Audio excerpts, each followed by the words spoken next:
আপনারা clips TOEFL বইটি পড়বেন নাকি নিট বইটি পড়বেন, এই দুটি নিয়ে ইনশাআল্লাহ আজকে বিস্তারিত আলোচনা করব। ভালো কিছু পেতে চলেছেন।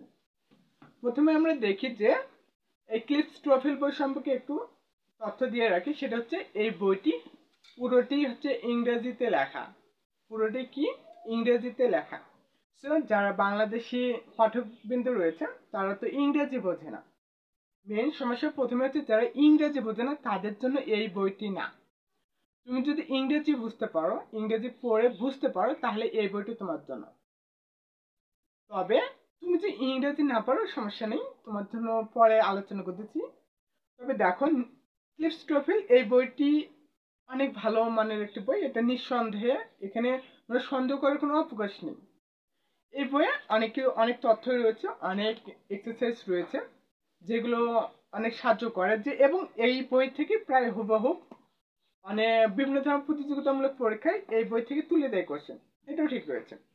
কিন্তু অনেকে বলে যে চট্টগ্রাম ইউনিভার্সিটির বাইবেল হচ্ছে এই ক্লিপস টোফেল, বাট এবার চট্টগ্রাম ইউনিভার্সিটিতে ক্লিপস টোফেল থেকে কোনো কোশ্চেন হয়নি। বুঝতে পেরেছ? তাহলে কোথা থেকে কোশ্চেন হয়েছিল ওটা পরে বলি। ক্লিপস টোফেল তুমি যদি ইংরেজি পড়তে পারো, বুঝতে পারো, তাহলে এই ক্লিপস টোফেল আমি তোমাকে সাজেস্ট করবো কেনার জন্য।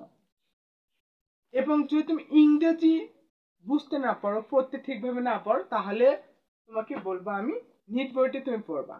কারণ নিট বইয়ে বেসিক থেকে আলোচনা করা হয়েছে, তুমি বেসিক থেকে নিট বইয়ের সকল আলোচনা পাবা। এখানে তোমার শুধু লেটার থেকে শুরু করে অ্যাডভান্স লেভেলের আলোচনা পর্যন্ত এখানে করা হয়েছে। এই বইটি মেনলি কাদের জন্য?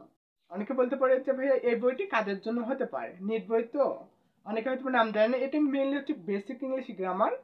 তবে এই বইটি ক্লাস 3 বাচ্চা থেকে শুরু করে বিসিএস পর্যন্ত যারা এক্সাম দেবে তাদের জন্য এই বইটি হতে চলেছে। তবে এখানে হিউজ পরিমাণ প্র্যাকটিস দেওয়া নেই। বেসিকের জন্য শুধু এই বইটি তোমার কাজে দেবে, যে নাউন কাকে বলে, প্রোনাউন কাকে বলে, পার্টস অফ স্পিচ কাকে বলে, এর বিস্তারিত আলোচনা তুমি নিট বইয়ে পাবা ইনশাআল্লাহ। সেই সাথে অ্যাডভান্স লেভেলের অনেক আলোচনা রয়েছে এই বইটিতে। আশা করছি এই বই পড়লে অন্য বই আর কোনো পড়া লাগবে না। তুমি ক্লিপস টোফেল বলো আর ব্যালেন্স টোফেল পড়ো, তাহলে আর কোনো বই তোমাকে পড়তে হবে না বা কিনতেই হবে না। সো তুমি সিদ্ধান্ত নাও, তুমি যদি ইংরেজি পড়তে পারো, জানতে পারো ভালোভাবে, যদি বুঝতে পারো ইংরেজি পড়ে, তাহলে তোমাকে বলবো আমি ক্লিপস টোফেল বইটি কেন। আর যদি না পারো তাহলে বলবো যে নিট বইটি কেন। কারণ নিট বই ক্লিপস টোফেলের সকল তথ্য প্রায় দেওয়া রয়েছে। তবে অনেক হয়তো প্র্যাকটিস এখানে নেই, হুবহুব তো স্যার কপি করেনি। এর জন্য বলবো যে বাংলাতে শিখতে চাও ইংরেজি, তাহলে তুমি নিট বইটি কেন।